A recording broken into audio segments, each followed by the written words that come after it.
Monsieur le coordinateur, mesdames et messieurs les orateurs, chers participants, nous voici encore aujourd'hui réunis pour un webinaire sur une question excessivement importante qui est demandée par de nombreux participants, à savoir la stimulation ovarienne. Effectivement, la stimulation ovarienne est un sujet de préoccupation aussi bien au niveau de nos collègues qui travaillent dans les consultations spécialisées qu'au niveau des hôpitaux, particulièrement au niveau des structures d'infertilité.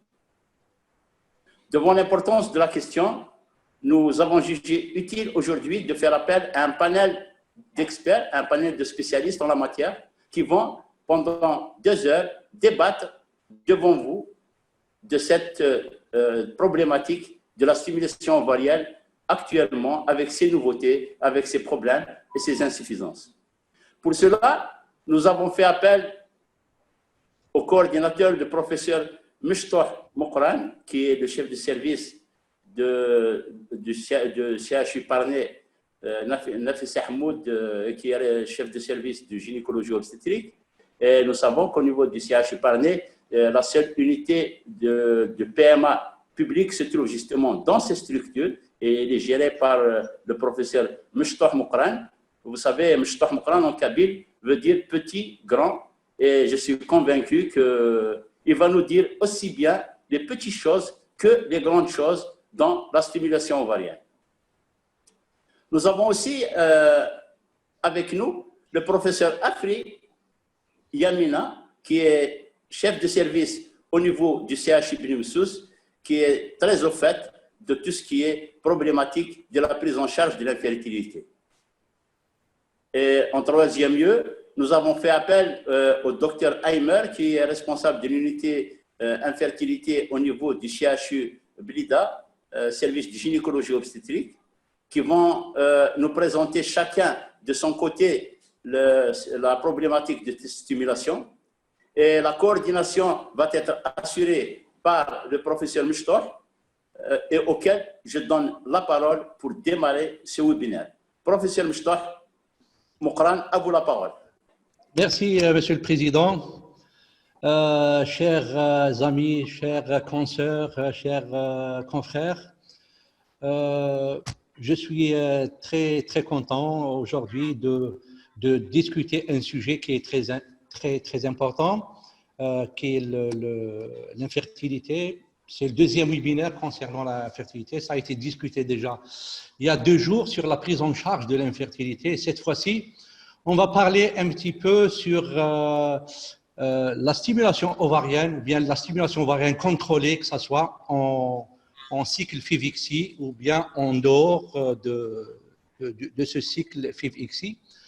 Avant d'entamer ce sujet, nous avons jugé très utile de parler un petit peu sur la folliculogénèse qui va nous permettre de comprendre certaines pathologies telles que l'insuffisance ovarienne ou bien les faiblesses ovariennes prématurées, et de comprendre également comment induire et comment faire une stimulation contrôlée. Donc voilà, donc je vais partager.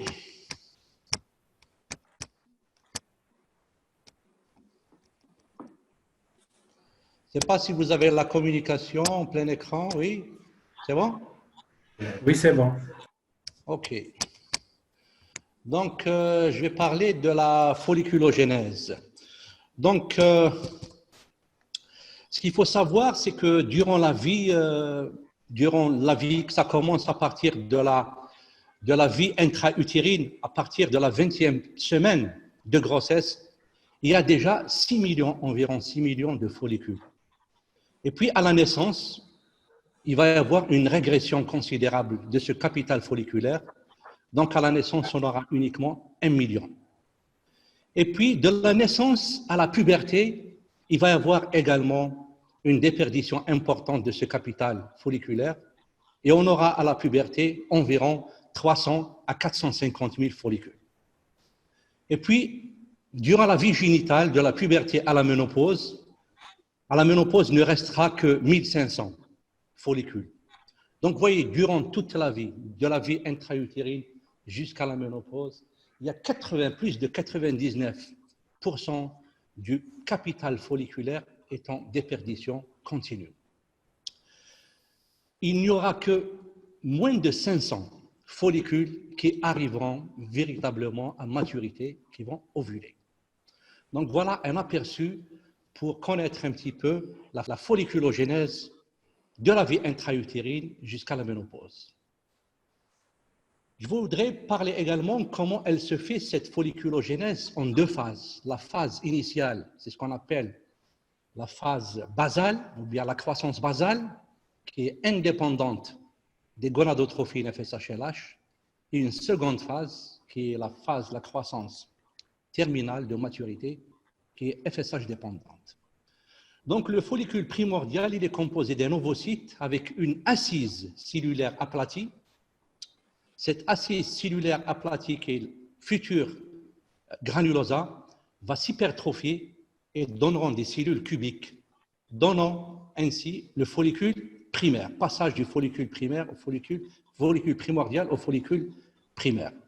Il va y avoir une multiplication de ces cellules folliculaires. Et puis, il y a une membrane qui va apparaître qui sépare les cellules de la granulosa de la thèque interne. Et puis, par la suite, le follicule antral, une cavité se creuse.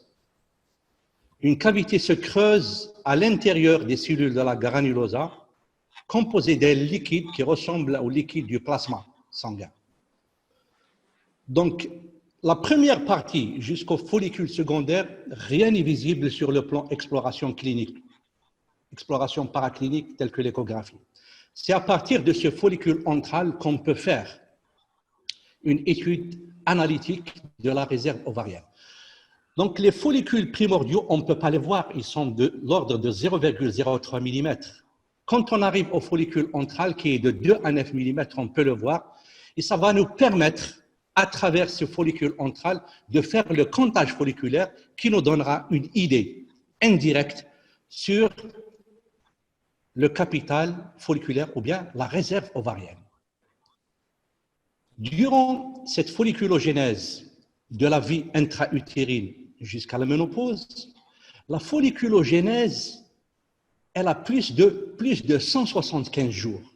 Il y a une croissance basale, ça veut dire du follicule primordial jusqu'au follicule préantral, ça dure en moyenne 90 jours.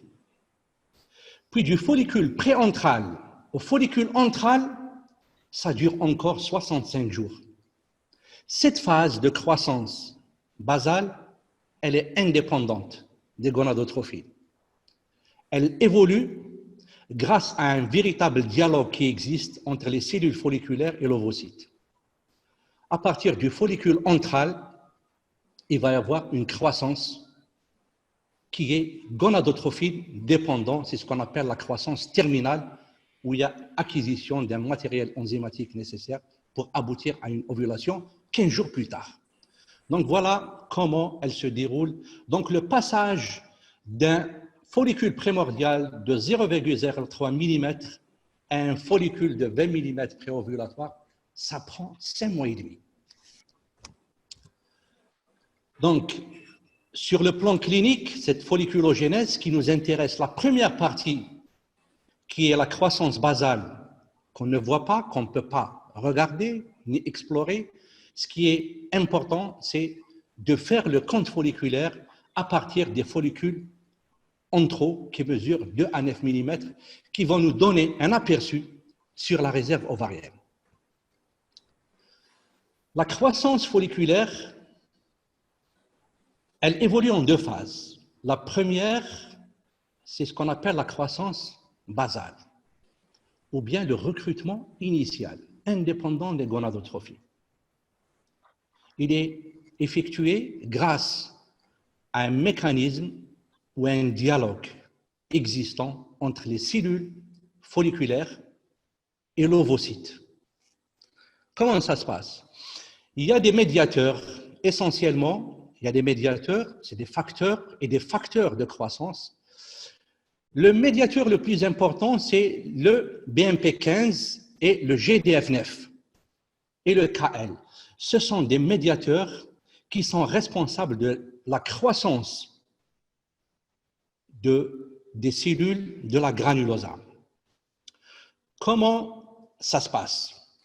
Donc, il va y avoir une activation d'une cascade enzymatique qui prend naissance à partir d'un site qu'on appelle le site enzymatique tyrosine.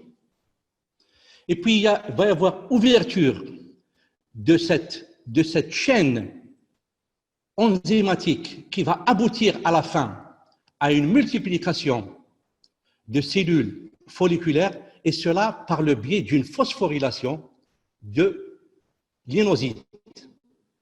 Donc, cette phosphorylation va donner une activation d'une cascade enzymatique responsable d'une multiplication folliculaire des cellules granuleuses.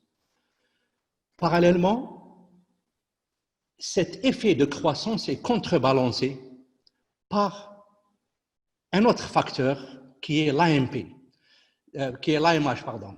L'AMH qui exerce un effet inhibiteur sur cette croissance folliculaire basale.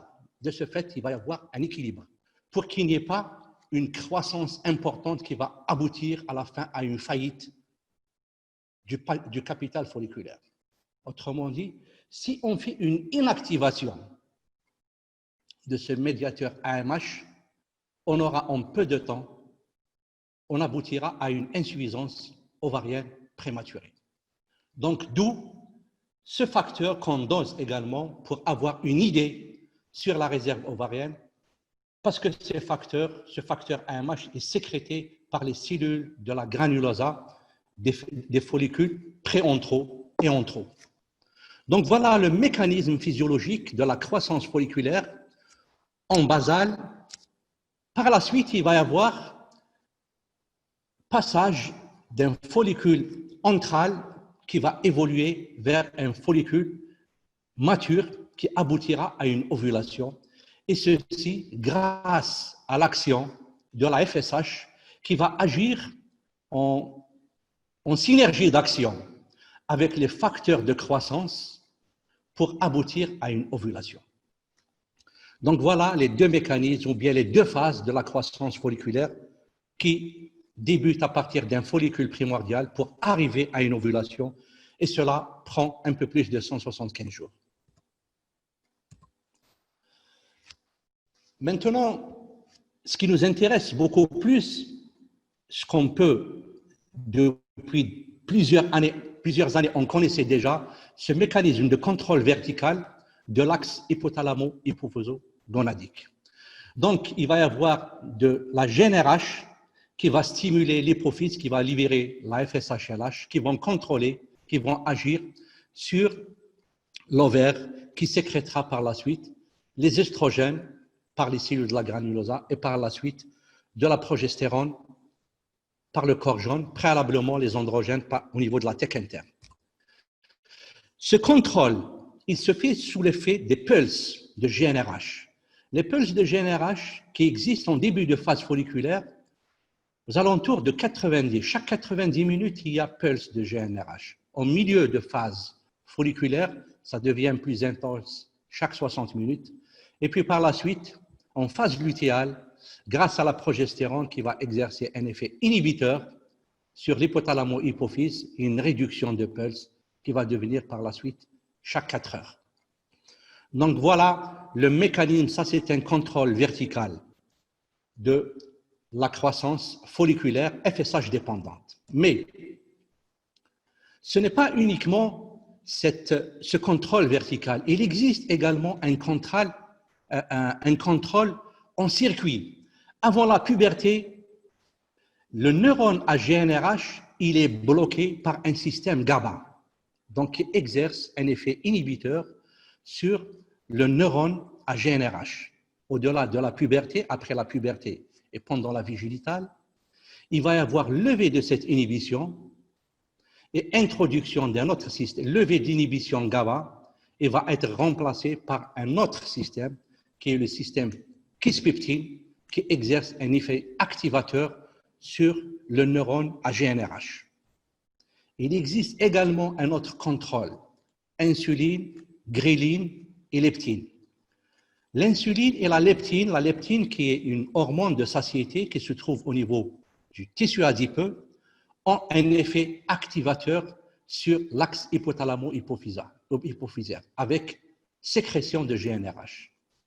Il y a une autre hormone qui s'appelle la ghrelin qui est sécrétée par l'estomac, qui a un effet inverse à la leptine, a un effet inhibiteur sur la sécrétion de GnRH. Donc, vous voyez, le contrôle, ce n'est pas uniquement le contrôle vertical qu'on connaît très bien depuis longtemps par cet axe hypothalamo-hypophyso-ovarien, mais plutôt, par ailleurs, il existe également un contrôle en réseau assuré par le système kisspeptine et assuré également par la leptine, la ghrelin et l'insuline. Pour savoir comment le mode d'action de l'induction de l'ovulation lorsqu'on utilise le clomide ou bien lorsqu'on utilise les inhibiteurs de l'aromatase, il faut connaître ce que c'est qu'une fenêtre FSH. La fenêtre FSH, c'est qu'en fin de phase lutéale et en début de phase folliculaire, il va y avoir augmentation de la FSH qui correspond à l'ouverture de la fenêtre à FSH. Et puis, en fin de phase folliculaire, par le biais d'élévation des œstrogènes libérés par la granulosa, il va y avoir un feedback négatif sur la FSH. Il va y avoir une diminution de cette FSH qui correspond à la fermeture de la fenêtre à FSH. Qu'est-ce qu'il va y avoir? C'est là où réside ce qu'on appelle le follicule dominant. Le follicule qui a le seuil de sensibilité le plus bas à la FSH, c'est lui qui va évoluer vers l'ovulation. Le reste, dès la fermeture de la fenêtre à FSH, les autres follicules vont subir l'atrésie. Deuxième chose également, il faut connaître, c'est que la TEC interne, sous l'effet de l'ALH, elle va sécréter des androgènes. Ces androgènes pénètrent à l'intérieur de la cellule de la granulosa et vont être convertis en œstrogènes par le biais d'une acquisition d'un matériel enzymatique utile pour transformer l'androstendione en œstrone et puis par la suite à l'estradiol. En fin de phase folliculaire, il va y avoir des récepteurs à la LH également au niveau de la granulosa qui va subir par la suite, après le pic de LH, une rupture de la membrane basale et pénétration des vaisseaux à l'intérieur des cellules de la granulosa qui va nous ramener du cholestérol. Il va y avoir également acquisition d'un matériel enzymatique qui est la 3-bêta-HSD qui va nous donner par la suite de la progestérone à la phase lutéale. Donc, quel est l'effet de la FSH? La FSH, il existe des récepteurs AFSH uniquement au niveau de la cellule de la granulosa. Elle a un effet mitogène sur les cellules de la granulosa en synergie d'action avec les facteurs de croissance.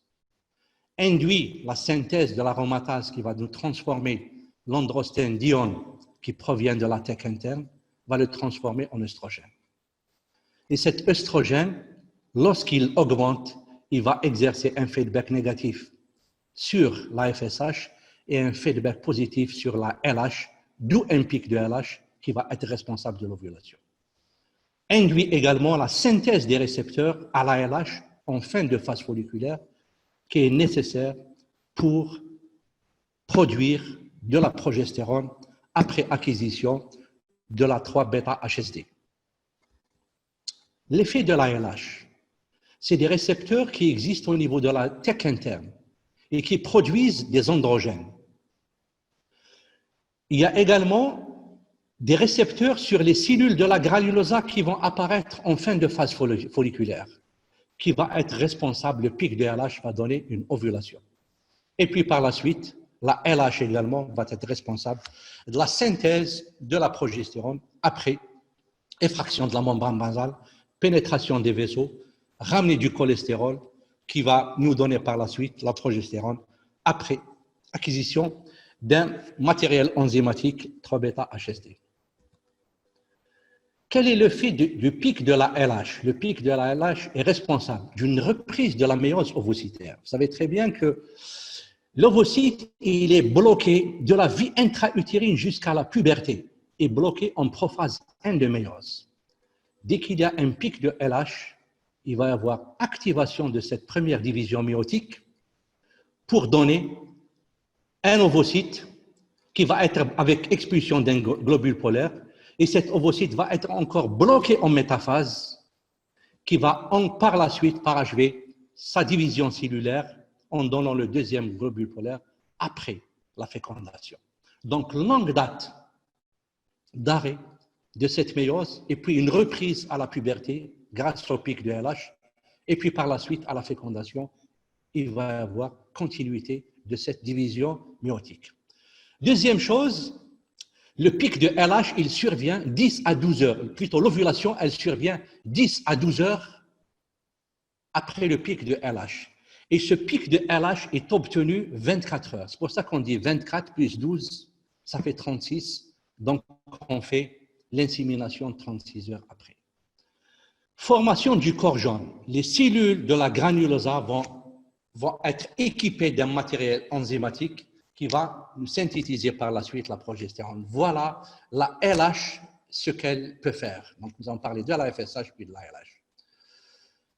Comment elle se fait l'action de l'AMH? L'AMH, elle joue sur deux niveaux. Elle a un effet inhibiteur sur tous les facteurs de croissance de la phase de multiplication basale. Cette AMH exerce un effet inhibiteur pour ne pas entraîner les follicules primordiaux en évolution. Donc, ça nous permet d'avoir un patrimoine ou bien un capital folliculaire assez important.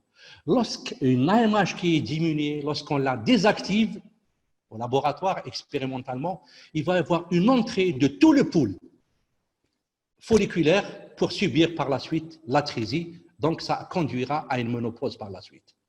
L'AMH, elle agit à deux niveaux, au niveau de la croissance basale, et elle agit également lors de la croissance FSH dépendante. L'AMH plutôt, elle diminue la sensibilité du follicule à la FSH, d'où la naissance du terme follicule dominant qui va aboutir à l'ovulation par la suite. Ce que je dirais en conclusion, c'est que ces deux phases, il existe deux phases lors de la folliculogénèse. La première phase, c'est une croissance basale, FSH indépendante, contrôlée exclusivement par les facteurs de croissance ovocytaire et folliculaire et l'équilibre qui existe avec l'AMH. Son intérêt, c'est dans la compréhension des faiblesses ovariennes prématurées.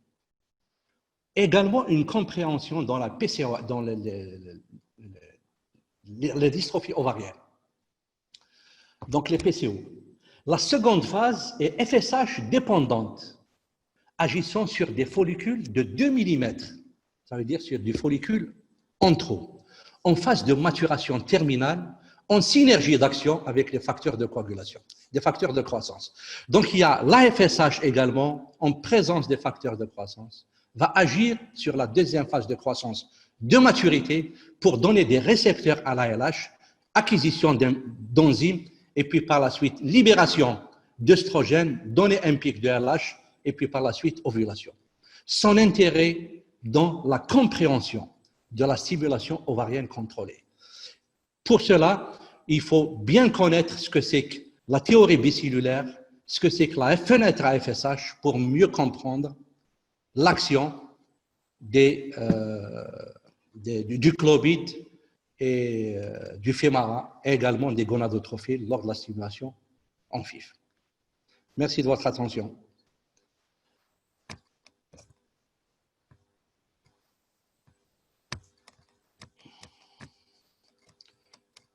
Oui, est-ce que vous m'entendez? Oui, on vous entend, professeur. Ouais. Vous êtes modérateur, donc vous lancez la parole aux autres. Oui, très bien. Donc, après avoir donné cet aperçu sur la folliculogénèse, sa physiologie, et mieux comprendre la stimulation ovarienne, donc je donnerai la parole au docteur Eiber, qui va nous parler sur l'induction de l'ovulation. À vous la parole, docteur Eiber. Professeur Mouchtar. Oui. Professeur Mouchtar. Oui. Professeur Mouchtar. Oui. Je crois que dans le programme, c'est le professeur Afri qui devait prendre la parole maintenant. Ok, d'accord. Donc, ouais. Oui, professeur Afri. Donc, elle va nous parler de la stimulation ovarienne contrôlée en cycle FIVIXI. Vous avez la parole, professeur Afri. Merci, bonjour, honorable assistante. Bon, c'est un sujet qui est trop demandé. La stimulation de l'ovulation en FIV et en ICSI. Vous saviez que pourquoi on stimule, la question qu'on se pose, pourquoi il y a une stimulation multifolliculaire en FIV, le but, c'est d'augmenter le nombre d'ovocytes. C'est ça la priorité. Et par conséquent, si on augmente le nombre d'ovocytes matures, on va augmenter le nombre d'embryons. Et par conséquent, il y aura une augmentation des grossesses. Donc, comment on augmente le nombre d'ovocytes? C'est grâce à l'utilisation d'hormones gonadotropes. C'est grâce à l'utilisation de la FSH avec des doses supraphysiologiques en phase folliculaire. Ce ne sont pas des doses qu'on retrouve comme dans un cycle naturel, mais c'est un cycle qui est supraphysiologique. Quand on utilise les gonadotrophines, on va le voir par la suite, il a déjà expliqué le professeur Mouchtar, pour atteindre un certain seuil de la FSH, là, par rapport à la fenêtre qu'il a expliqué. Il faut toujours associer un agoniste de la GnRH. Pourquoi? C'est pour prévenir le pic prématuré de la LH. C'est ce pic-là prématuré qui survient, qui est responsable de l'annulation du cycle. Et l'absence... Pardon.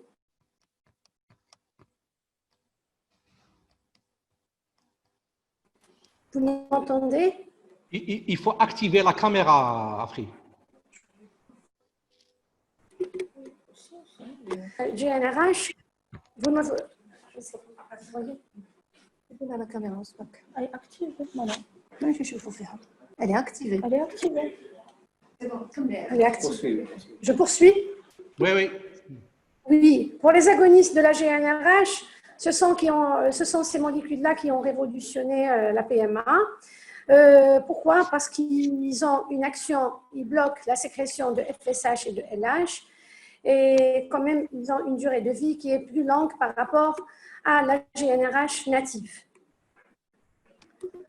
Donc, bon, les agonistes de la GnRH, comment ils agissent? Ils vont se fixer sur les récepteurs à la GnRH qui se trouve au niveau de l'hypophyse, et il y aura au début une sécrétion pendant 48 premières heures de FSH et de LH, c'est ce qu'on appelle le flare-up. Ensuite, il y aura une phase de désensibilisation, c'est-à-dire plus de sécrétion de FSH et de la LH, avec un effondrement de ces doses de FSH et de LH et de stradiol. Pourquoi on utilise ces agonistes de la GnRH? C'est pour éviter le pic prématuré de la LH qui sont responsables de l'annulation des cycles dans 15% des cas. Les agonistes de la GnRH nous ont permis de programmer des cycles de traitement. On peut agir sur ces doses, sur la durée d'administration de l'agoniste par rapport à la programmation du cycle de fécondation in vitro. Bon, les agonistes nous permettent de mieux agir avec les hormones gonadotropes parce qu'ils vont stimuler, c'est-à-dire il n'y a plus d'interférence des hormones endogènes, ce qui nous permet d'utiliser uniquement les hormones gonadotropes, la FSH recombinante, ou bien les HMG, et par conséquent, on va obtenir un recueil d'ovocytes plus important et un nombre d'embryons plus important. Les inconvénients, il faut savoir que les agonistes de la GnRH peuvent quand même, ils ont un bon effet, c'est-à-dire ça nous permet d'éviter toute interférence avec les hormones endogènes. On va mettre au repos l'axe hypothalamo-hypophyso-ovarien, mais l'inconvénient, il se trouve que les ovocytes et les embryons pourraient être altérés par l'utilisation des agonistes. Et même ces agonistes-là ne sont pas les seuls incriminés. L'hyperstimulation qu'on obtient avec les hormones gonadotropes entraîne une hyperoestrogénie qui est importante, qui est supraphysiologique et pourrait être impliquée aussi dans un effet aussi qui est néfaste. Il faut savoir, si on utilise les hormones, les agonistes de la GnRH, ceci, tout dépend du pouvoir du pouvoir de la désensibilisation. Si on utilise des agonistes qui ont un pouvoir antigonadotrope qui est important, ce sont les ampoules à effet retard, ce qui fait qu'on est obligé d'utiliser une dose importante d'hormones gonadotropes avec des agonistes qui ont un effet retard, ce qui entraîne une augmentation du coût. Donc, il faut savoir que les agonistes, leur capacité de blocage, elle est variable. Tout dépend de la forme galinique qu'on va utiliser, si c'est une forme journalière ou bien une forme retard. Les agonistes de la GnRH, quand ils libèrent au début, la première phase du flare-up, quand ils libèrent les hormones gonadotropes, les 48 premières heures, ils peuvent entraîner aussi un effet secondaire qui n'est pas favorable, c'est le développement de kystes fonctionnels, s'il existait auparavant des follicules résiduels sur les ovaires. Dans ce cas, si on est confronté à cette situation, il faut prolonger l'administration d'agonistes et si ça ne donne pas, on pourra même proposer une fonction évacuatrice du kyste. Les effets secondaires qu'on rencontre avec les agonistes de la GnRH, ce sont les effets de la désensibilisation de l'axe hypothalamo-hypophyso-ovarien. Ce sont les bouffées de chaleur, les céphalées, les nausées. Les produits qu'on utilise, que ce soit la forme galinique retard, c'est-à-dire le décapeptyle dépôt ou bien le décapeptyle dose quotidienne, il n'y a pas de différence significative par rapport aux grossesses obtenues. Que ce soit avec la forme retard ou bien la forme journalière, les résultats sont identiques par rapport à la forme galinique. Quel est l'intérêt de la forme galinique si on utilise une forme retard ou bien une forme quotidienne? La forme retard, elle a un effet de blocage qui est plus important que celle de la forme journalière. Il faut l'adapter par rapport à la réserve ovarienne et à chaque patiente. C'est-à-dire, on fait le choix par rapport à la forme, si c'est une forme retard ou bien une forme journalière. Il faut savoir que le blocage intense est recommandé, surtout chez les femmes qui présentent une réponse hyperpulsative. Ce sont les patientes qui présentent un syndrome des ovaires polykystiques. Elles ont un risque très important d'hyperstimulation ovarienne. C'est l'intérêt d'utiliser les formes retard, c'est-à-dire une seule injection. La capacité de blocage est très intense et elle est recommandée pour les femmes qui ont un syndrome des OPK. Lorsque la réserve ovarienne est diminuée, là, il faut utiliser une forme qui est moins suppressive, c'est le décapeptyle, la forme journalière ou bien quotidienne. Et on pourra même moduler cette injection d'agonistes de la GnRH. On peut utiliser même les demi-doses ou bien voire même le quart de la dose parce qu'il a un effet sur la suppression du pic de LH lorsque la réserve, lorsqu'il s'agit d'une insuffisance ovarienne ou bien une réserve ovarienne qui est pauvre. Donc, les hormones gonadotropes, vous saviez qu'on a des hormones gonadotropes, on a les HMG, qui sont des gonadotrophines urinaires et on a les FSH recombinantes. En début je ne parlerai pas de ça parce que le professeur Mouchtouh, il a déjà parlé de la physiologie. Je passe. Donc, la FSH, il faut savoir qu'elle peut à elle seule assurer une maturation folliculaire complète. La LH, elle a une activité, surtout durant la phase finale de la maturation.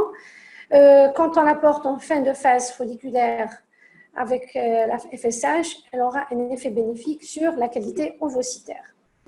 Les FSH recombinantes, ce sont des FSH qui sont synthétisés à partir de cellules ovariennes. Elles sont synthétisées par génie génétique, à partir de cellules ovariennes de hamster, transfectées par les gènes codant les sous-unités alpha et bêta de la FSH. Ce sont des hormones qui sont très proches d'hormones natives.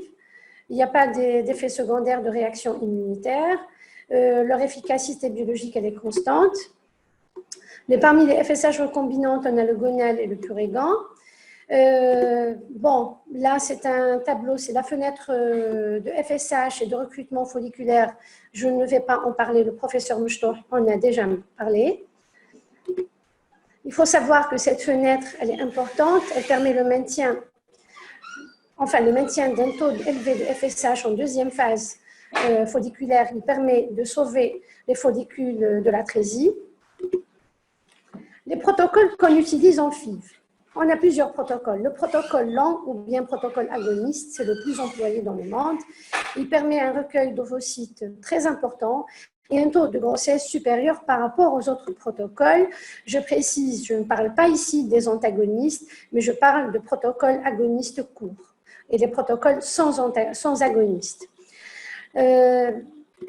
Bon, pour le protocole agoniste, bon, on utilise l'agoniste de la GnRH, on commence à l'administrer, soit en milieu de la phase lutéale du cycle précédent, ou bien en début du cycle actuel.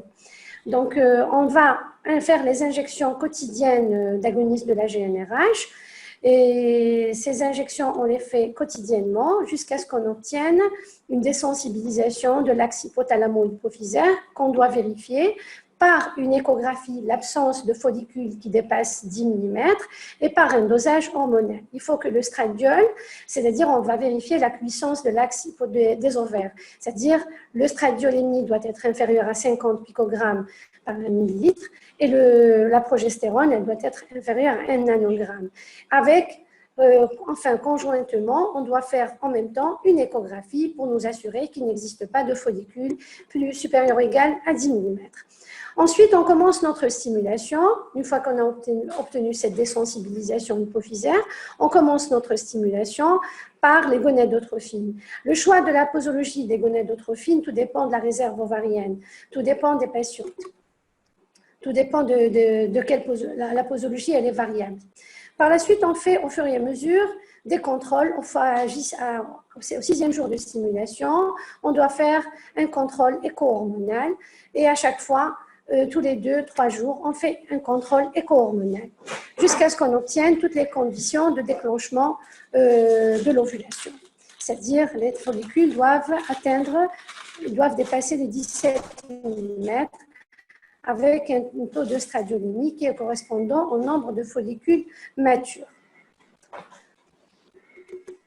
Le principe du traitement du protocole lent agoniste, c'est la désensibilisation de l'hypophyse.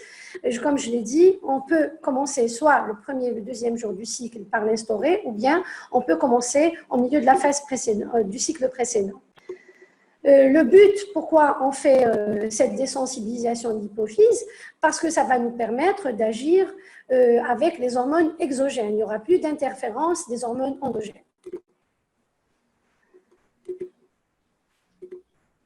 Bon, comment on fait premièrement, avant de commencer, il faut apprécier la réserve ovarienne.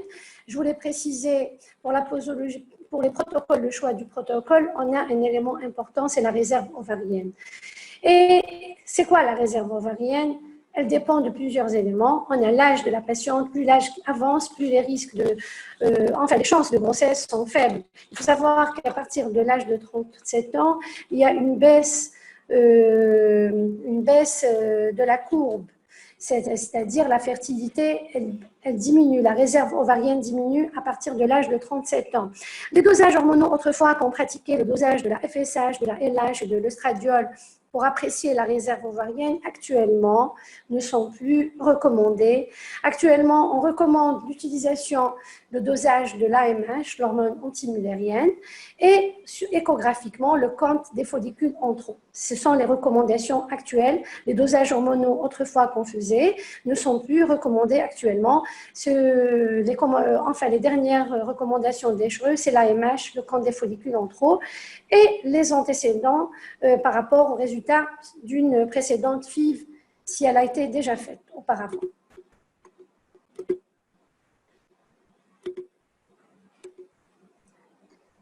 Bon, quand est-ce qu'on débute la stimulation? Le début de la stimulation se fait, je vous ai dit, à partir du jour où on a constaté la désensibilisation hypothalamo-hypophyso-ovarienne. Là, on débute la stimulation. Pour la forme journalière, c'est à partir du 10, et pour la forme retard, c'est à partir du 15e jour.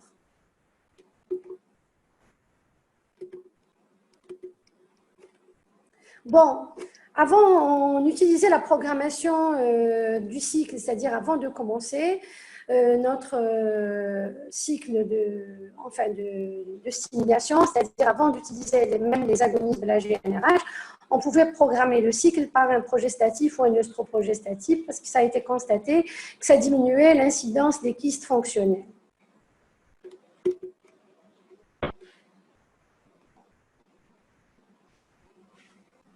Il faut savoir, si on constate, par exemple, l'apparition de kystes, les kystes ne disparaissent pas, il est recommandé de prolonger la prescription des agonistes de la GnRH jusqu'à disparition du kyste, ou bien on passe à la ponction des kystes par voie transvaginale. Le protocole court. Le deuxième protocole, c'est un protocole court agoniste. Il utilise l'effet flare-up qu'on a vu de l'agoniste, qui est présent sur toutes les 48 premières heures de leur administration.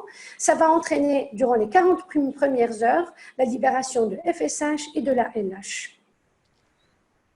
Ce qui va augmenter, stimuler le recrutement folliculaire. Pour le protocole agoniste court, il faut faire la stimulation, c'est-à-dire il n'y a pas de l'agoniste, on n'utilise pas pour profiter de sa deuxième phase, mais uniquement pour la première phase, c'est-à-dire de libération de gonadotrophine, de flare-up. On l'utilise pendant 2 jours parce que cette libération de gonadotrophine initiale va initier le recrutement folliculaire. Ensuite, on continue cet agoniste de la GnRH, mais la stimulation, après 2-3 jours, on commence notre stimulation par les gonadotrophines avec un monitoring au fur et à mesure. Au 7e jour de stimulation, là, on fait un monitoring éco-hormonal afin d'adapter les doses de gonadotrophine. Il faut savoir que ce protocole court agoniste n'est pas adapté à toutes les patientes. Il existe aussi un risque, le taux de grossesse est plus faible avec le protocole agoniste court par rapport au protocole agoniste lent chez les normorépondeuses. Pour le protocole court, on l'utilise surtout chez les mauvaises répondeuses. Il s'adresse surtout chez les femmes qui ont une réserve ovarienne qui est faible ou bien mauvaise répondeuse. Il faut savoir qu'en termes d'ovocytes recueillis et fécondés et le taux d'implantation sont faibles par rapport au protocole agoniste lent. Et il expose aussi les patientes au risque de développement de kystes fonctionnels. Et la montée de progestérone, qui, lorsqu'elle dépasse 3 nanogrammes par millilitre, elle nécessite l'arrêt du traitement parce qu'il y a le risque de lutéinisation des follicules, prématurée du follicule.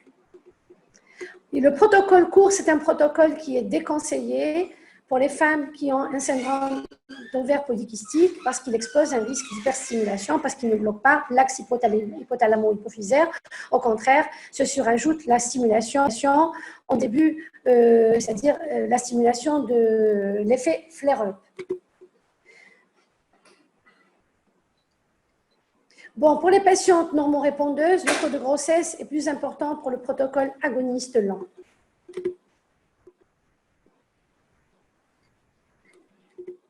Bon, pour les femmes normorépondeuses, on conseille un protocole agoniste lent.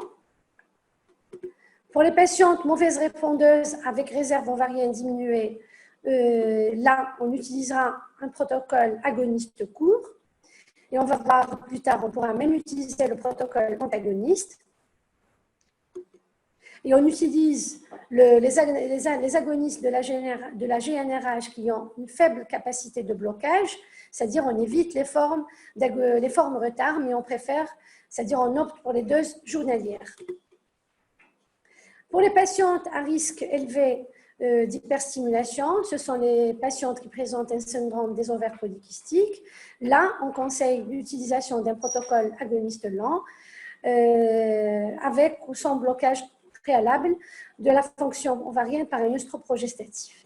Et l'agoniste qui est conseillé, on pourra conseiller l'utilisation d'un blocage par la forme retard, un agoniste à effet retard. Et les gonadotrophines, lorsqu'on les manipule, ça sera par des petites doses parce qu'il y a le risque d'hyperstimulation avec des paliers lents, c'est-à-dire c'est une stimulation qui est longue et qui est progressive. Par la suite, notre adaptation thérapeutique se fait quotidienne, enfin tous les 2 jours, après contrôle éco-hormonal. Tout dépend de l'évolution de la croissance folliculaire qui doit évoluer parallèlement par rapport à l'évolution exponentielle de l'œstradiolémie.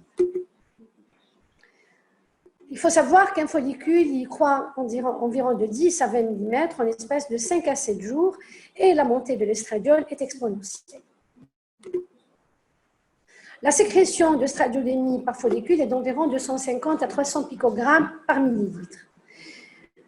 Bon, si le dosage de la progestérone dépasse 1 nanogramme par millilitre en fin de stimulation, là, il faut faire attention, ça témoigne d'une utilisation prématurée du follicule. Les antagonistes, quel est leur mécanisme d'action? Ce sont les antagonistes actuellement qui sont le plus souvent utilisés. Ils offrent beaucoup d'avantages par rapport aux agonistes. Ils vont se fixer sur les récepteurs au niveau de l'hypophyse, les récepteurs de la GNRH, et ils vont entraîner une chute brutale de la sécrétion de FSH et de la LH. Ils vont inhiber, donc il n'y a plus de sécrétion, il n'y a plus de pic prématuré de LH. C'est ce pic-là qu'on essaye de supprimer, soit avec les agonistes, ou bien avec les antagonistes. Mais l'avantage des antagonistes, il n'existe pas de flare-up et l'action, elle est immédiate. Donc, pour le protocole antagoniste de la GNRH, là, il faut commencer la stimulation. Il n'y a pas de blocage auparavant, mais on peut utiliser un pré-traitement, c'est-à-dire on peut prescrire une pilule juste avant pour homogénéiser la cohorte folliculaire. Par la suite, on commence notre stimulation par les gonadotrophies et on introduit l'antagoniste de la GNRH par la suite. Et on va adapter nos doses de gonadotrophine en fonction de la réponse d'évolution de la croissance folliculaire et du dosage de l'œstradiolémie. L'antagoniste, il existe plusieurs protocoles avec les antagonistes de la GNRH. On a le protocole antagoniste fixe, c'est-à-dire on commence notre stimulation par les gonadotrophines à partir du 2e jour du cycle. On peut utiliser aussi bien les hormones, les gonadotrophines ménopausiques. Il y a une association de la FSH et de la LH, comme on peut utiliser les FSH recombinantes seules. Par la suite, le protocole antagoniste fixe, c'est-à-dire on introduit à un jour fixe un antagoniste de la GNRH, ça peut être le cétron-relix, c'est-à-dire le cétrotide, ou bien l'orgalutrans et le gamirelix à une faible dose à 0,25 mg. On va l'introduire au 6e jour, soit le 5e, soit le 6e jour. Ça, c'est pour prévenir, c'est-à-dire en fin de phase folliculaire, c'est pour éviter et supprimer le pic prématuré de la LH, là qui risque d'annuler le cycle, qui risque d'entraîner une ovulation précoce, comme on peut entraîner une utilisation prématurée du follicule. Bon, il faut savoir qu'actuellement, on utilise dans le protocole antagoniste une faible dose, c'est la dose 0,25 mg par jour, tous les jours qu'on introduit.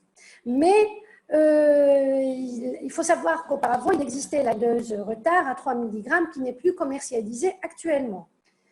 Donc, on continue les injections d'antagonistes de la GNRH jusqu'au moment du déclenchement de l'ovulation, qu'on fait par l'HCG recombinante ou bien l'HCG urinaire. Même l'HCG urinaire n'est plus commercialisé.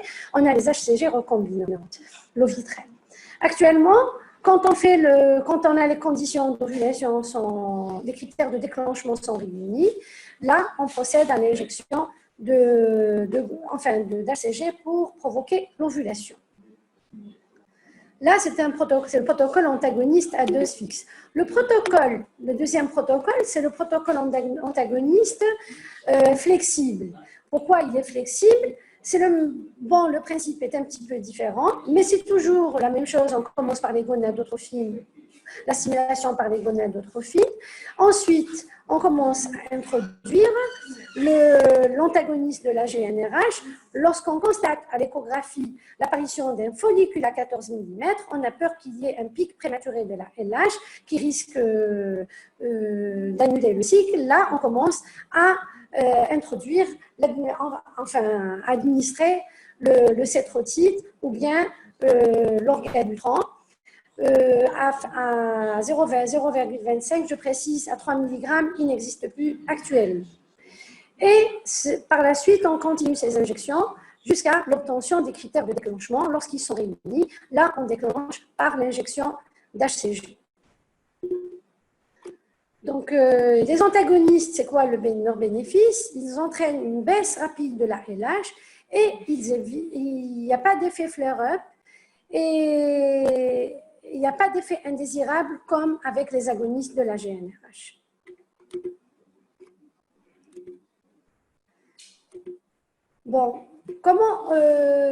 Actuellement, comment on teste la réponse ovarienne?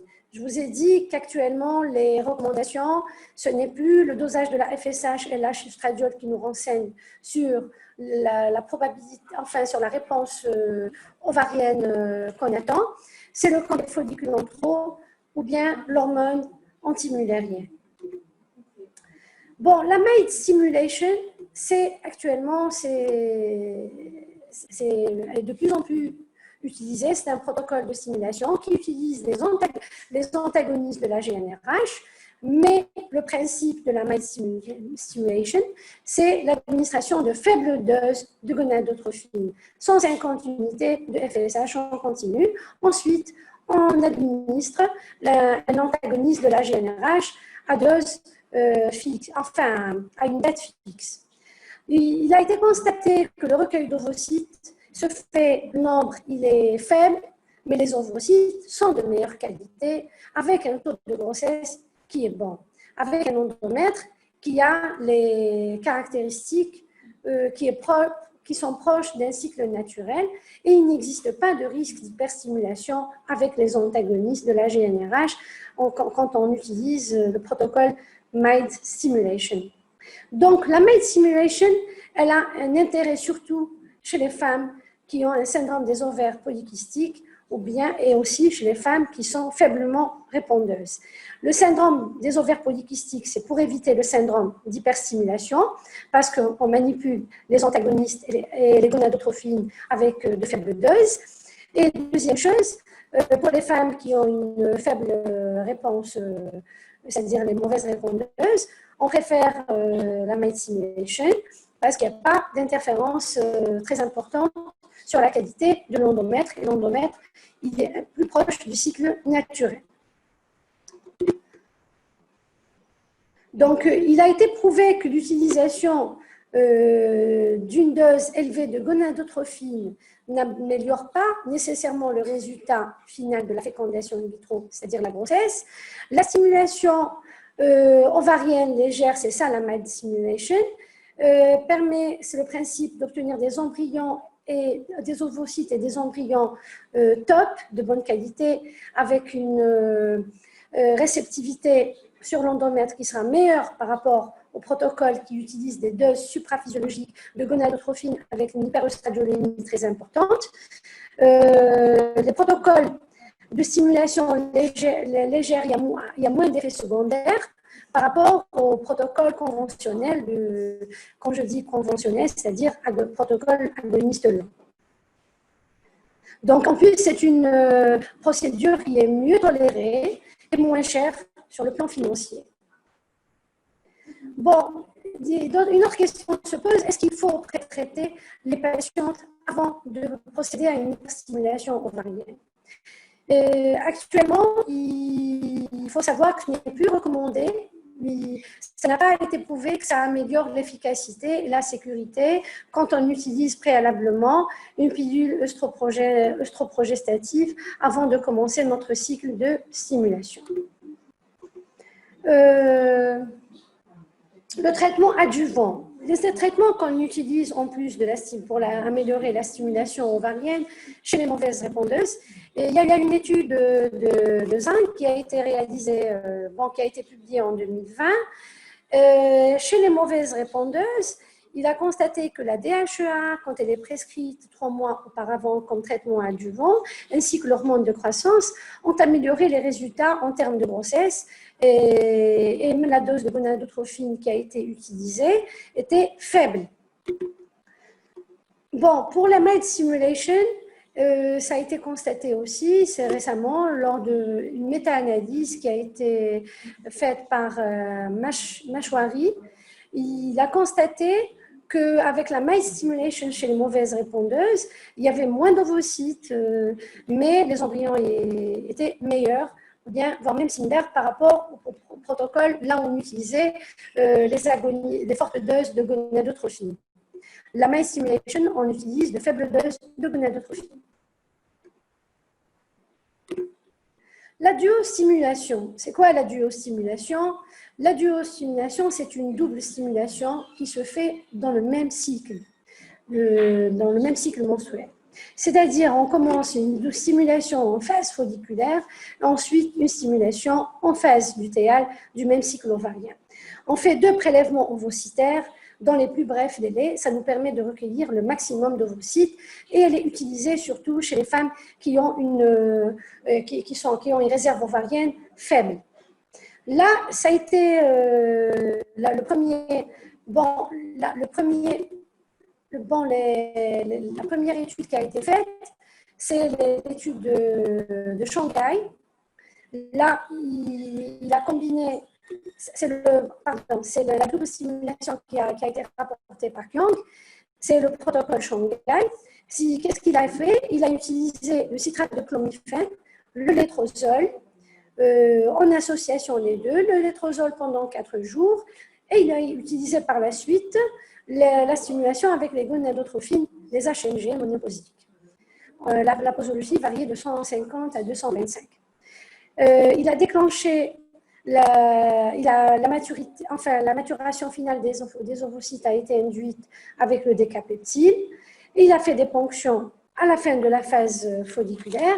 Ensuite, en seconde phase folliculaire, il a fait aussi une stimulation, il a procédé aussi à des ponctions.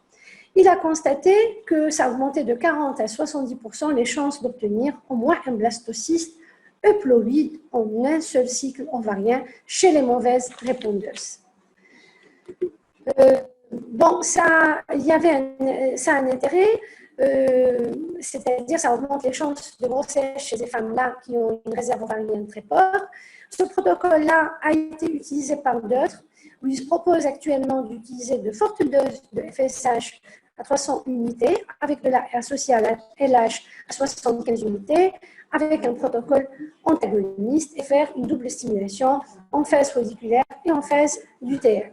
Afin de recueillir des ovocytes en phase folliculaire, en plus, on rajoute les ovocytes collectés par la stimulation en deuxième phase, et là, ce qui fait qu'un cumul qui devient plus important de blastocystes, d'ovocytes matures, et voire même, on aura plus de blastocystes chez les mauvaises répondeuses.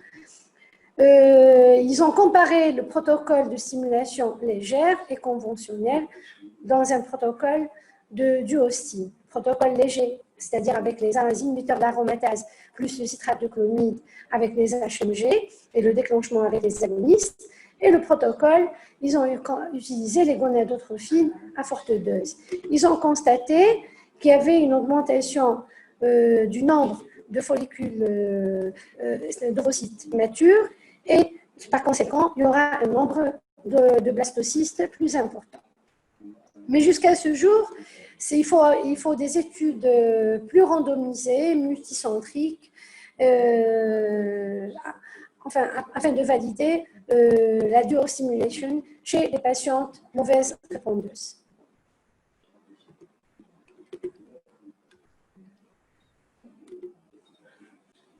Donc, il faut savoir que la stimulation en phase lutéale semble induire une meilleure exploitation de la réserve ovarienne, avec près d'un ovocyte de plus collecté en moyenne par rapport à la stimulation en phase folliculaire. Donc, par quel mécanisme? Là, ils disent qu'on exploite des vagues anovulatoires de recrutement folliculaire. Il semblerait qu'il y ait plusieurs vagues folliculaires pour obtenir des ovocytes compétents.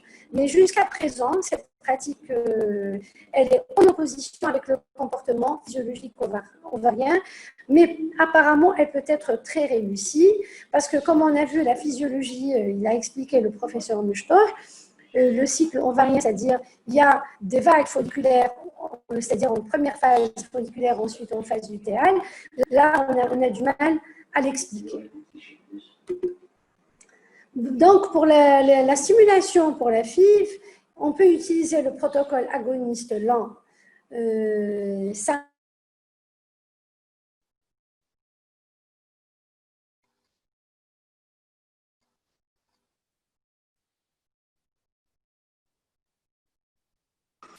C'est bon, je peux continuer. C'est bon? C'est bon? C'est bon.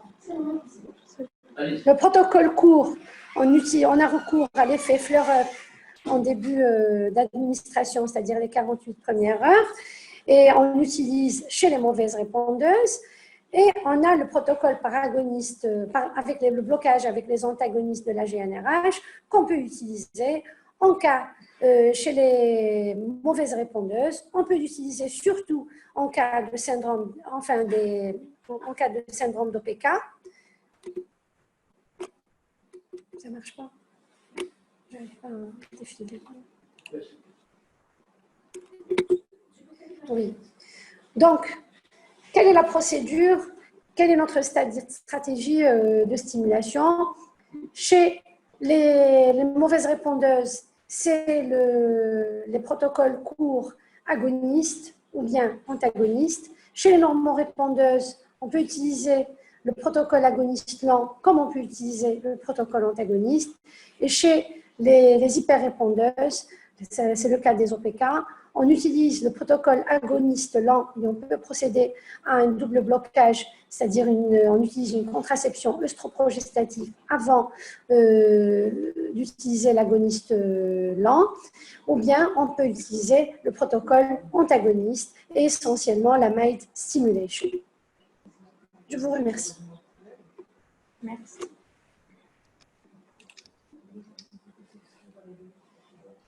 Merci, professeur April, pour votre topo qui était clair.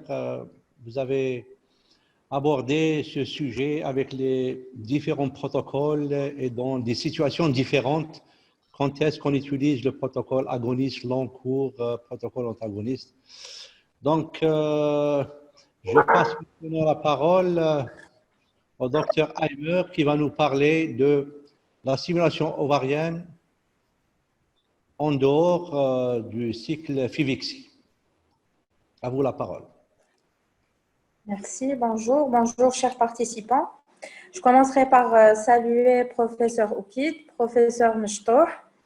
Je les remercie de m'avoir permis de participer à ce webinaire. Je salue aussi professeur Afri. Donc, sans plus tarder, nous allons rentrer dans le vif du sujet, qui est la stimulation ovarienne hors FIV. Donc, 10 à 15% des couples consultent pour infertilité dans le monde. Un tiers est d'origine féminine, dont 30% sont de cause ovulatoire. Donc, on aura recours à la stimulation de l'ovulation. La stimulation de l'ovulation peut même être utilisée dans certains cas chez des femmes normo-ovulantes. On a deux types de stimulation. On l'a vu avec professeur Afri, la stimulation plurifolliculaire. Là, celle qui nous intéresse, c'est la stimulation monofolliculaire. Quand on veut optimiser un cycle spontané et favoriser une fécondation in vivo. Alors, une stimulation de l'ovulation hors FIV, c'est la correction d'une anovulation ou d'une dysovulation par l'administration de médicaments pour stimuler directement ou indirectement l'ovaire en vue d'obtenir un follicule mature ou deux, dont la finalité est d'obtenir un enfant vivant et bien portant. Notre principe dans la stimulation ovarienne, comme l'a très bien expliqué professeur Mechtouf, c'est de trouver le seuil de FSH plasmatique et de soutenir la croissance folliculaire, donc l'importance de la fenêtre de FSH. Notre objectif aujourd'hui est de montrer les différents moyens de stimulation d'ovulation hors FIV et leurs indications. L'OMS a classé les troubles de l'ovulation en 3 groupes. On a le groupe 1, qui sont les anovulations de cause centrale, les hypogonadismes hypogonadotropes. On a le groupe 2, qui regroupe les anovulations idiopathiques et les PCOS. Et le groupe 3, qui sont les insuffisances ovariennes. Notre approche thérapeutique sera basée sur la connaissance des types de dysovulation. Comme ça, le traitement sera ciblé. On n'a pas de traitement standard. Et le lifestyle, le changement des habitudes de vie, maintenant, est rentré dans les mœurs avant d'entamer toute approche thérapeutique. Maintenant, avant de commencer notre stimulation ovarienne, bien sûr, nous allons explorer notre couple. Au minimum, on doit avoir une hystérosalpingographie et un spermogramme. Donc, on ne doit pas stimuler un couple sans s'être assuré au moins de la perméabilité tubaire et qu'il y ait au moins des spermatozoïdes. Maintenant, pour les habitudes de vie, surtout en ce qui concerne les OPK, les PCOS, c'est la cause la plus fréquente des anovulations. Donc là, la femme doit bien manger, équilibrer, bien dormir, s'éloigner des toxiques et arrêter le tabagisme. Là, ça va améliorer ses chances de concevoir et ça va aider toutes les hormones, comme l'a si bien expliqué M. Mechtouf, pour normaliser l'axe hypothalamo-hypophyso-ovarien. Il faut savoir que l'obésité va augmenter le risque relatif d'infertilité par ovulation et va le multiplier par 3 quand l'IMC est supérieur à 32. On a un risque plus important de résistance au citrate de clomifène, d'où l'intérêt de la metformine et la nécessité d'augmenter les gonadotrophies. On sait que 5% de perte de poids suffit à reprendre les cycles ovulatoires dans 60% des cas. Donc, il faut envisager une perte pondérale idéalement avec un BMI inférieur à 25. D'ailleurs, l'ECHRE, dans ses dernières recommandations en 2018, a mis le changement des habitudes de vie en première ligne de traitement concernant les PCOS. Maintenant, pour le citrate de clomifène, c'est le traitement de première intention dans l'infertilité par oligoanovulation dans les PCOS. C'est un anti-œstrogène à action centrale. Il va diminuer le taux de stradiol et de là, la FSH va augmenter et va stimuler les ovaires. La dose recommandée est de 50 mg par jour, à commencer en début de cycle, 2e ou 3e jour, pendant 5 jours. On ne doit pas dépasser les 3 comprimés par jour et on ne doit pas dépasser 6 cycles ovulatoires dans une vie. Le monitorage vers le 10e jour est nécessaire et sous citrate de clomifène, on a pu obtenir 80% d'ovulation après 3 cycles et 35 à 40% des patientes vont obtenir une grossesse. Donc, pour les indications en première intention, bien sûr, c'est les PCOS, mais contre-indiquées quand on a des anovulations avec des hypoœstrogénies, quand on a des anovulations de cause centrale et des insuffisances ovariennes. Pour les complications du citrate de clomifène, on doit craindre les grossesses multiples de haut rang, surtout, et l'hyperstimulation ovarienne qui peut engager le pronostic vital, qui est la hantise de tout praticien. Maintenant, pour la metformine, elle a été longuement discutée. Est-ce qu'on la donne en première intention, en association ou non avec le citrate de clomifène, en association avec les gonadotrophines? Donc, la metformine augmente l'utilisation périphérique du glucose. Donc, elle est intéressante quand on a une insulinorésistance. On la donne à raison de 850 mg 2 fois par jour ou à 500 mg 3 fois par jour. L'augmentation est progressive pour éviter les effets secondaires digestifs. Seulement, on n'a pas l'AMM en dehors, seulement en cas de diabète de type 2. Plusieurs études ont été faites et on a trouvé qu'il y avait un gain significatif sur le nombre de cycles ovulatoires de l'adjonction de metformine au citrate de clomifène en cas de résistance initiale de citrate de clomifène seul. Donc, pas d'association en première intention. Alors, l'ESHRE, les dernières recommandations de l'ESHRE 2018 recommandent l'utilisation de la metformine, oui, mais quand? Donc, quand on a une insulinorésistance ou des facteurs prédictifs d'insulinorésistance, on va la donner en première intention à 850 mg 2 fois par jour. Si malgré cela, on a une absence d'ovulation, là, on va l'adjoindre au citrate de clomifène à raison de 50 voire à 150 mg par jour. Ensuite, après tout ça, on pourra avoir recours soit aux gonadotrophines ou au drilling ovarien. Maintenant, pour les inhibiteurs de l'aromatase, le letrozole, c'est un anti-œstrogène d'action préférentielle centrale qui a une demi-vie courte. Il n'a pas l'effet anti-œstrogénique du citrate de clomifène sur l'utérus et le col. Il va inhiber l'aromatisation des androgènes en œstrogènes et là, va permettre de stimuler l'ovulation. Seulement, on n'a pas l'AMM dans cette indication en Algérie. Le letrozole diminue le risque d'hyperstimulation car on n'a pas de taux élevés d'œstrogènes et il augmente le nombre de grossesses par rétablissement de l'ovulation.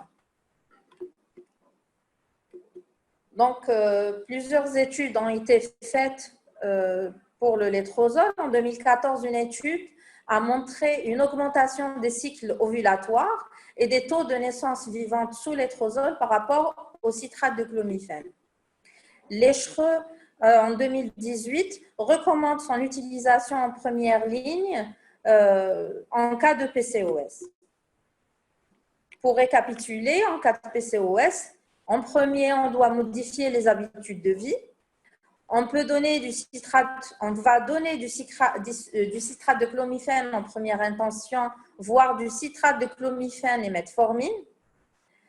Le letrozole peut être donné même si il n'a pas l'AMM. Ensuite, on passera aux gonadotrophines ou au drilling ovarien. Cela dépend des habitudes du praticien, du profil de chaque patiente. Maintenant, pour les gonadotrophines, on a les gonadotrophines, plusieurs types, la FSH recombinante et l'HMG d'origine urinaire. Donc, les gonadotrophines sont indiquées dans tous les types d'anovulation. Le traitement nécessite un suivi échographique et en laboratoire et les coûts sont plus élevés par rapport au citrate de clomifène. Il existe plusieurs protocoles concernant les gonadotrophines. On a le protocole STEP-UP. Alors, pour le protocole STEP-UP consiste à donner des gonadotrophines en début de cycle lors de la fenêtre de FSH. on ne va pas dépasser le 4e jour du cycle. On va commencer par 50 à 75 unités et là, on va augmenter par palier de 7 jours. Donc là, c'est le premier protocole qu'on a commencé à utiliser. On va continuer à augmenter par palier de 7 jours et jusqu'à obtenir 1 ou 2 follicules de 10 mm. À partir de là, on va maintenir la dose du gonadotrophine et déclencher quand on a le follicule qui atteint les 17 mm. Ensuite, on a le protocole Step-Up chronique low dose. On l'a utilisé parce qu'on a vu que le précédent protocole donnait quand même beaucoup d'hyperstimulation. Donc là, le Step-Up chronique low dose est très intéressant pour les patientes PCOS. Donc là, on va commencer par 50 à 75 unités pendant 14 jours. Et là, on va encore augmenter par palier de 7 jours et monitorer en même temps jusqu'à obtenir un follicule de 10 mm. Ensuite, on va déclencher quand le follicule va atteindre 17 mm. Là, on a remarqué qu'il y avait quand même moins d'hyperstimulation avec ce protocole-là. On a aussi le protocole Step Down. Alors, le protocole Step Down, son principe, c'est de donner une dose de charge de gonadotrophine en premier. Donc, on va recruter un follicule qui est le plus sensible à la FSH. Ensuite, on va diminuer les doses et maintenir ces doses pour maintenir la croissance de ce follicule-là et déclencher dès qu'il va atteindre les 17 mm. Sauf qu'il est difficile à manier. On a maintenant aussi le protocole séquentiel. Là, le protocole séquentiel, il va allier entre le protocole Step-Up et le protocole Step-Down. Donc, on va commencer par des doses progressives. Ensuite, dès qu'on a notre follicule à 10 mm, 10 à 14 mm, on va commencer à diminuer les doses et déclencher. Donc là, ce protocole-là, il mime un peu la physiologie de la FSH. Donc, il est aussi utilisé dans le groupe 2 de l'OMS pour les anovulations idiopathiques et les OPK. Donc, pour récapituler, en stimulation simple, on va commencer notre stimulation là, en début de cycle, J2, au maximum J4, pendant la fenêtre de FSH. Donc, on va donner nos injections, ensuite monitorer. On va monitorer vers le 7e jour. Là, pour le monitorage, ça dépend du profil de chaque patiente. Quand on a une normorépandeuse, on va avoir tendance à monitorer vers le 7e, 8e jour. Quand on a une PCOS, on sait qu'elle va répandre plus tardivement. Et là, on va attendre jusqu'au 9e, 10e jour pour la convoquer et la monitorer. Ensuite, on va attendre que le follicule atteigne le volume adéquat, déclencher, et ensuite, on va programmer un rapport 36 heures après le déclenchement. Donc là, on a vu que les protocoles Step-Up avaient un risque élevé d'hyperstime pour les PCOS. Donc, on va privilégier le chronique low dose. Tout ça, pourquoi? Parce qu'on a le seuil de réponse pour les ovaires normaux. Le seuil de réponse et d'hyperstimulation est large. Il est loin. Alors que pour les PCOS, ce seuil va se rapprocher. Donc, c'est pour ça que les doses, on doit faire très attention pour les doses de l'inducteur. Et c'est difficile de trouver la bonne dose pour ne pas tomber en hyperstimulation. Donc, le recours aux gonadotrophines maintenant est envisagé en deuxième intention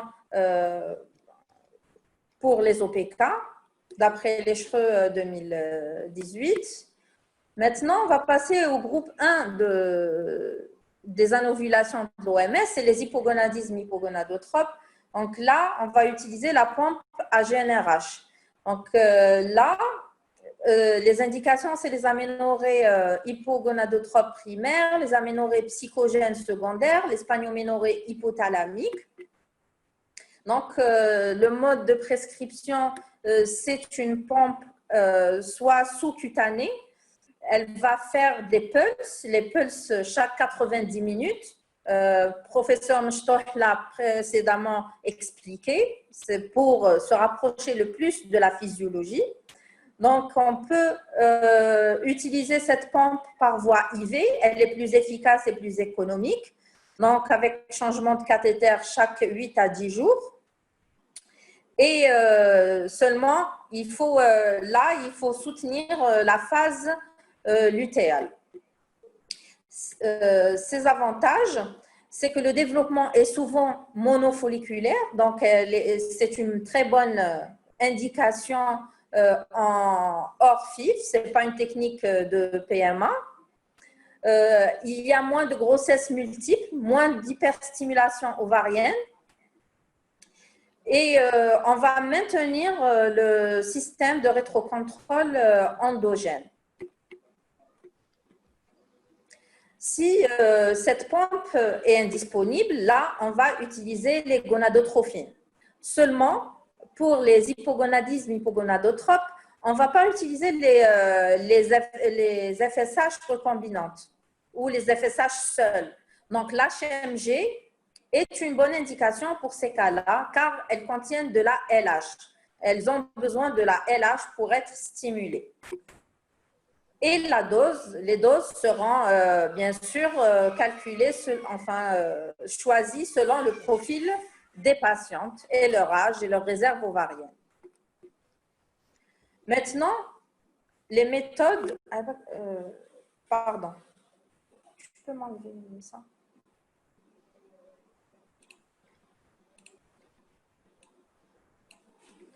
Maintenant, pour les méthodes de surveillance de la stimulation monofolliculaire, nous avons les dosages hormonaux, donc le stradiol.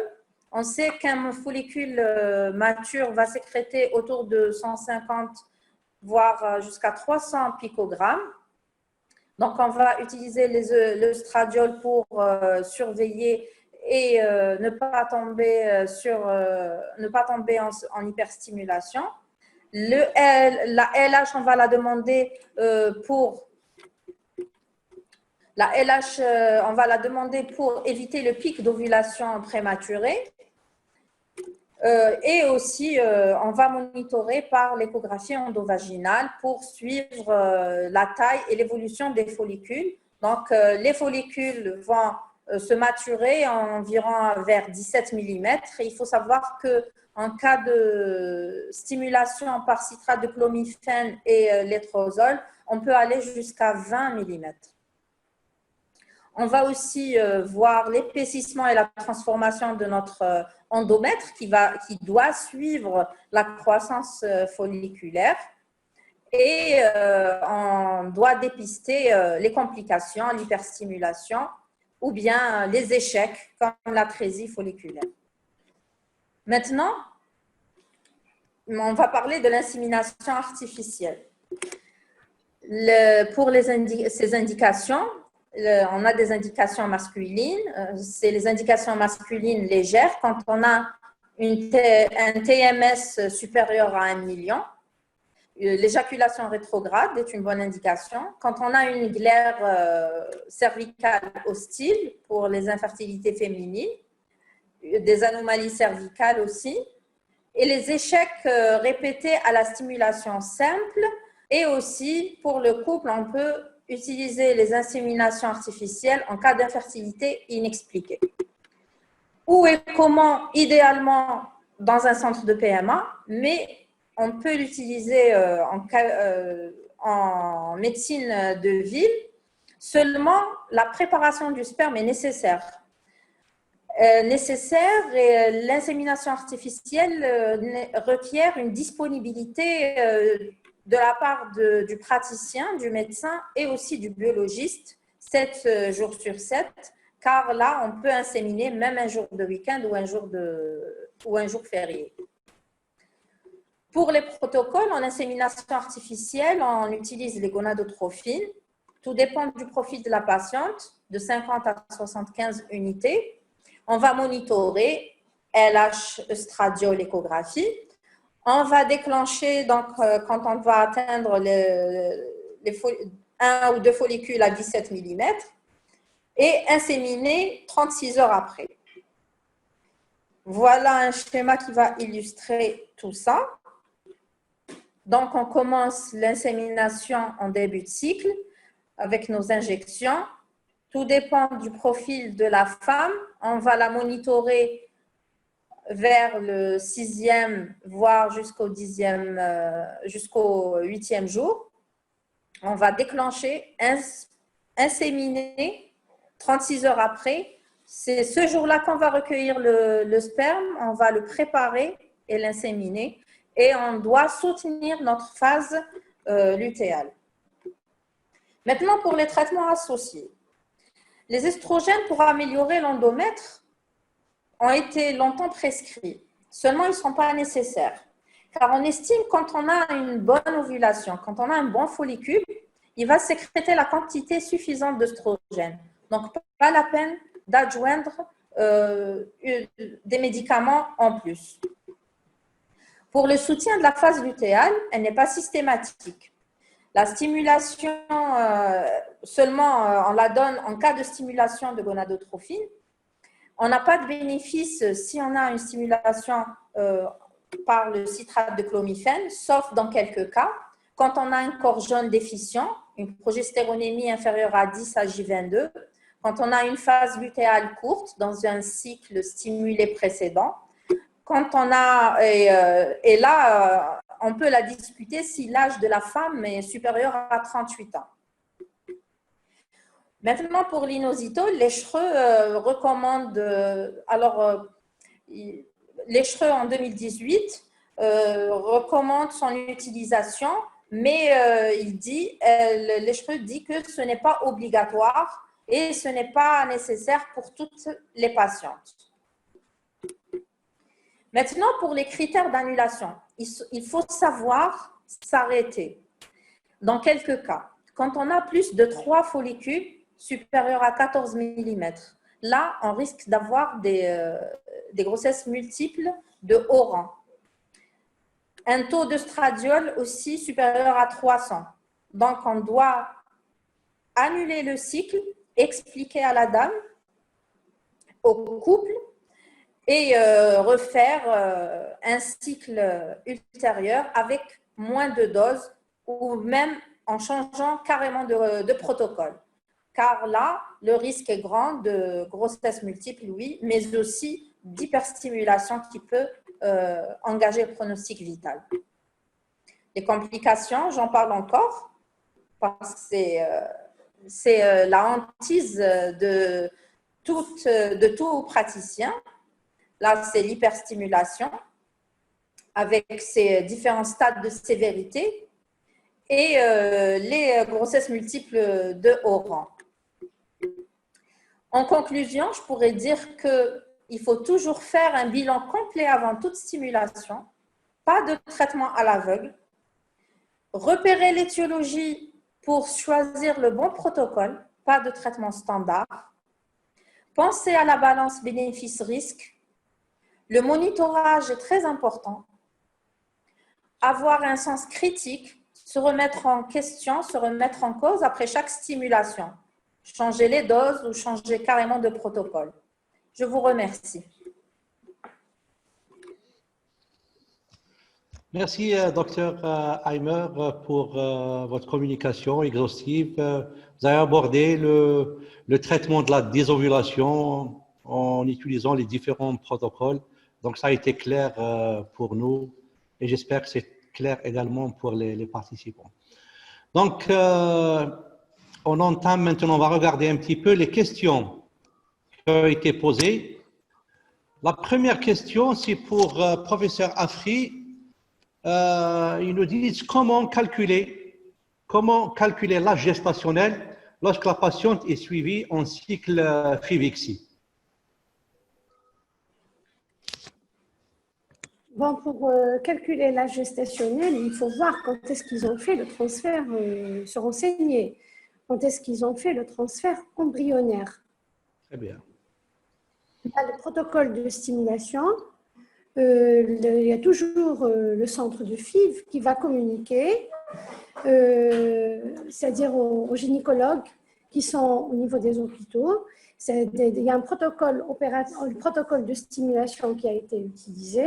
Ils vont dire combien d'ovocytes ils ont recueillis, combien d'ovocytes matures, combien de blastocystes ils ont obtenus. Ils ont transféré un seul blastocyste ou bien ils ont transféré deux, ça dépend. Et quand est-ce qu'il a eu lieu le transfert de l'embryon. Voilà ce qu'ils doivent leur mentionner. Ça, c'est le centre de FIV qui doit mentionner tout ça à l'avance. Très bien. Donc, c'est clair. Le calcul de la gestationnelle. Il faut que on ne peut pas déduire comme ça de tête, etc.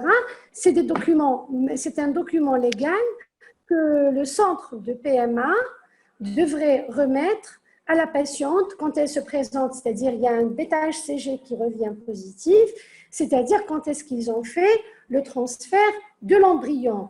C'est là qu'on commence à calculer. Tout à fait. Est-ce que vous permettez que je rajoute quelque chose, Monsieur Mchtor? Oui. Vas-y. Alors, effectivement, ça dépend du moment où l'on a transféré l'embryon et ça dépend aussi au stade où se trouve l'embryon. Si on transfère un embryon à J3 ou à J5, ce n'est pas la même chose. Si on transfère un embryon frais ou un embryon congelé aussi, ce n'est pas la même chose. Donc, en général, quand on transfère un embryon frais, on va rajouter 15 jours.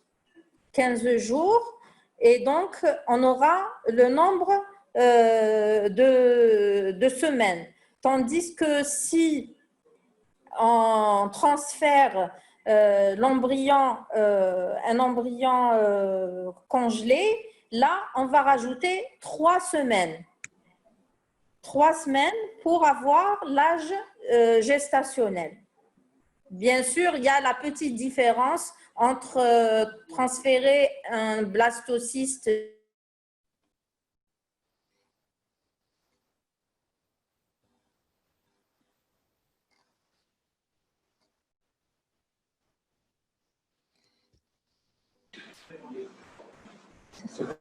C'est déconnecté.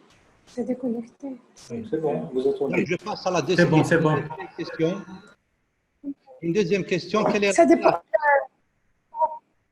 Pour préciser, le stade de blastocyste, c'est-à-dire il y a une culture qui se fait jusqu'au 5e jour. Là, on peut pas, c'est-à-dire ils peuvent pas, par exemple, elle va vous dire une DDR, là je précise pour les gens qui m'écoutent, c'est le centre, il va vous dire quand est-ce qu'il a transféré cet embryon. Est-ce qu'il est un stade de morula ou bien un stade de blastocyste. Et là, on va calculer par rapport au jour de transfert. Rajouter soit les Très 3 bien, semaines. très bien. Donc, c'est clair, la gestationnelle est calculée en fonction de la date du transfert, que ce soit un embryon clivé ou bien un embryon au stade de blasto. Donc, la deuxième question, quelle est la place du décapeptyle en stimulation monofolliculaire au cabinet? Stimulation, la place du décapeptyle en stimulation monofolliculaire. Est-ce qu'on stimule en monofolliculaire par du déca? En dehors du déclenchement, elle dit en dehors du déclenchement de l'ovulation. La stimulation par le décapeptide n'existe pas. Pour la monofolliculaire, c'est-à-dire, je précise, une induction d'ovulation, c'est-à-dire le fait d'obtenir un follicule ou bien deux monofolliculaires, c'est-à-dire un seul follicule. Elle n'a pas d'intérêt avec l'agoniste de la GnRH. L'agoniste de la GnRH, oui. Oui, c'est clair. Moi, je pense qu'elle est en train de... Je pense que sa question... Il n'y a pas d'intérêt à utiliser l'agoniste de la GnRH dans une induction monofolliculaire, c'est-à-dire afin d'obtenir un seul follicule. Ça, c'est une stimulation simple, conventionnelle. C'est une induction d'ovulation monofolliculaire. Ce n'est plus une stimulation. Les agonistes de la GnRH, on utilise pour désensibiliser l'hypophyse et utiliser de fortes doses de gonadotrophine et pour y éviter le pic de la LH. Voilà. Il a un intérêt pour la stimulation multifolliculaire. C'est très clair, c'est très clair. Donc, je rajouterai peut-être, docteur, elle voulait nous parler peut-être de la stimulation, l'induction de l'ovulation par pompe à GnRH. Peut-être elle voulait parler de ça. On peut faire une stimulation monofolliculaire, paucifolliculaire, dans l'hypogonadisme hypogonadotrope en utilisant la pompe à GnRH, mais elle a dit décapeptide, ça n'existe pas. On ne stimule pas au décapeptide, mais plutôt décapeptide, c'est pour la désensibilisation. Troisième question, que pensez-vous de l'utilisation du létrozole et le risque d'hyperstimulation chez des femmes hyperrépondeuses? OPK avec antécédent, syndrome d'hyperstimulation.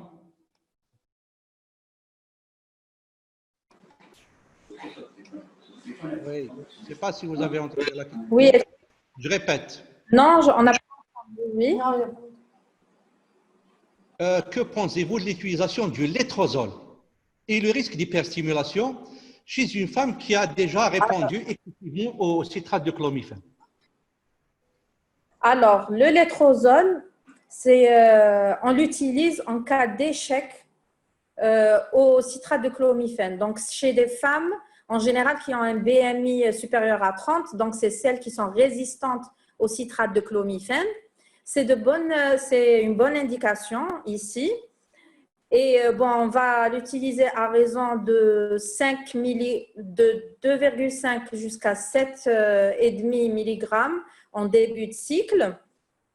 Et là, ce qui est bien avec le létrozole, c'est qu'il ne va pas donner de taux d'œstrogène élevé. Donc, on a moins de risque d'avoir des grossesses multiples, on a moins de risque d'avoir des hyperstimulations.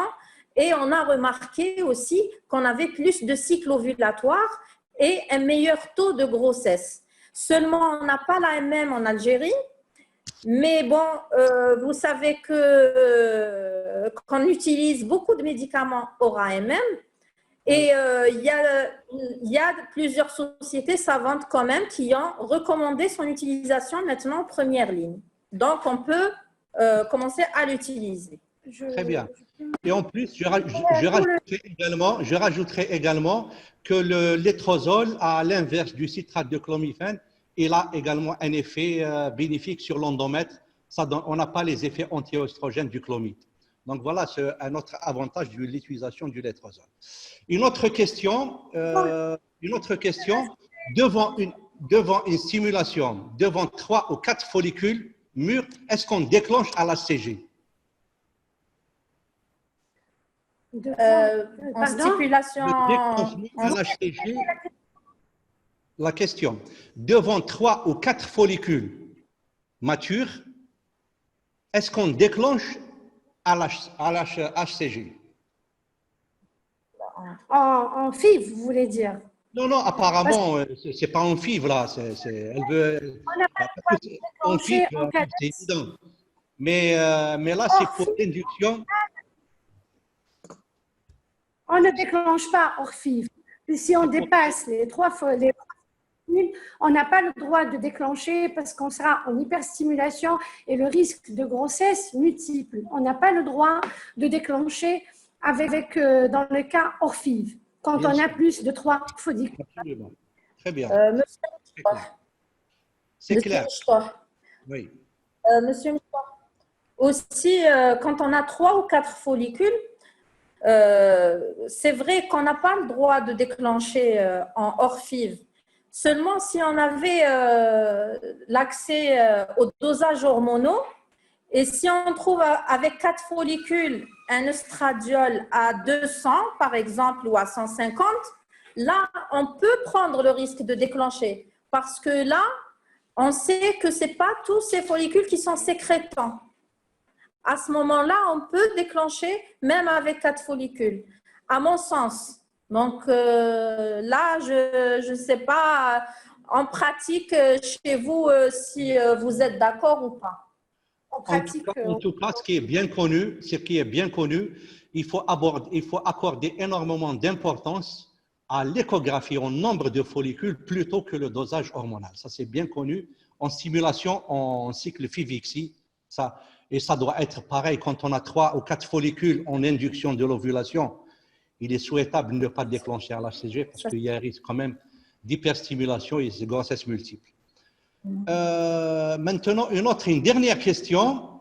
Le dosage de la progestérone est-il abandonné ou non? non, en FIV. Il n'est pas abandonné.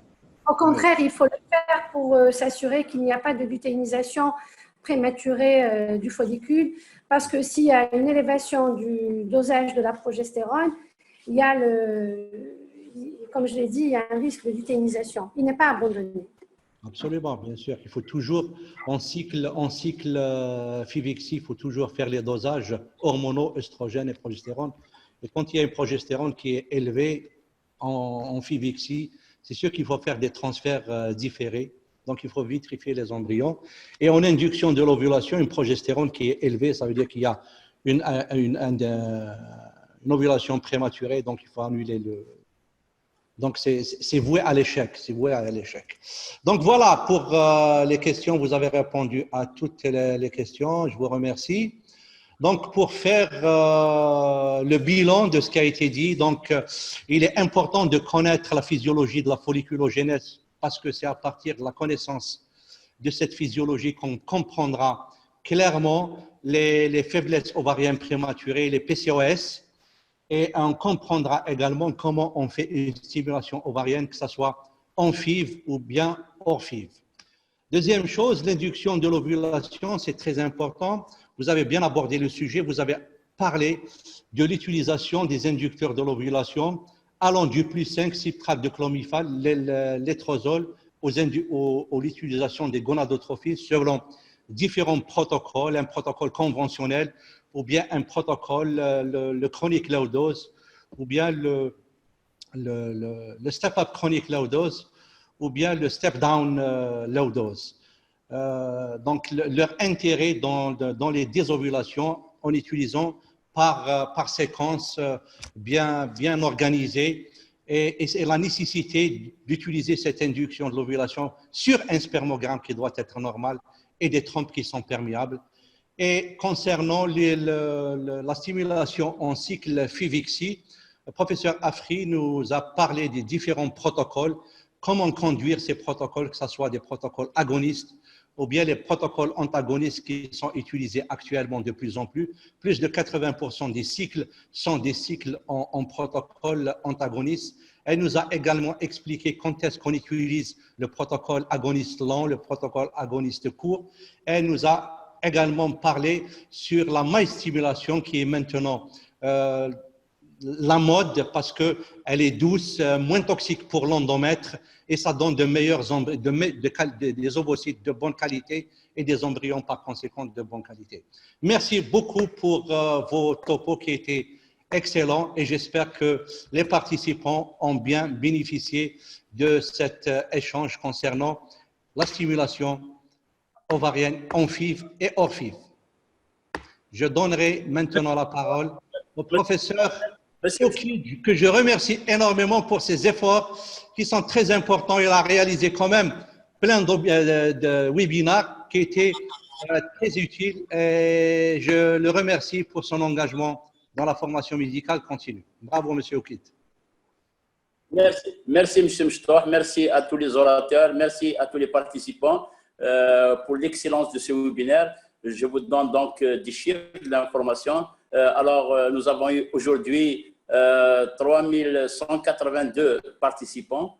C'est comme toujours, le nombre de participants augmente régulièrement, ce qui témoigne encore une fois de la crédibilité qu'ils accordent à leur société savante, société algérienne, comme je le répète, qui a été créée en 1966 par le professeur Belkacem Meïtou Yahya. Et là, je suis très content que l'ensemble des gynécologues se sont regroupés pour porter les connaissances à nos jeunes assistants qui sont très souvent, je suis désolé de le dire, perdus à l'intérieur du pays, où ils ne savent pas trop quoi faire. Et les sociétés savantes que nous gérons actuellement essayent de prendre en charge le maximum de revendications. Et je rappelle encore une fois que sur le site de la Société algérienne et du Collège national, il y a une rubrique où les participants peuvent faire des propositions de thèmes qu'ils aimeraient que l'on traite, et le comité d'organisation se fera un plaisir de répondre à ces doléances. Merci beaucoup, merci aux orateurs, merci à vous, professeur Mchtor, professeur Afri, docteur Aymer, merci aux participants et à demain, parce que demain aussi, nous allons à 17h30, nous allons avoir un webinaire sur un thème aussi important, puisqu'il va traiter du cancer du col utérin, et nous allons regrouper sur le plateau des communicants de France, des communicants du Maghreb, Mauritanie et de l'Afrique subsaharienne, l'Afrique de l'espace Sago. Et j'espère vous avoir avec nous pour débattre encore de cette pathologie qui fait ravage dans les pays sous-développés. Merci à tous et à demain. OK, au revoir. À bientôt.